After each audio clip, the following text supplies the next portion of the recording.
Lovers time, them say. Couple up time, them say. Today is for the lovers, but what about your money? You know, I have to talk about money.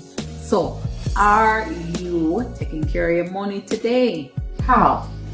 Checking on your money by going into your account, see what the balance is looking like, looking at your statements, looking at your credit card, looking at your bills, confronting them and showing them some love.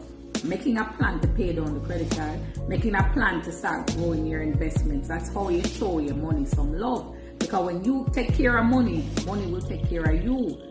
You won't have to be working so hard for money anymore. The money will work for you because you did the work of taking care of that money. Let's have an intimate day with our money. For those of us who have been hiding from our money, or maybe you're in an entanglement with your money, today is the day that you should embrace your money, love up the money, spend time with your money, get to know your financial situation intimately so that we can start making the right steps toward wealth building.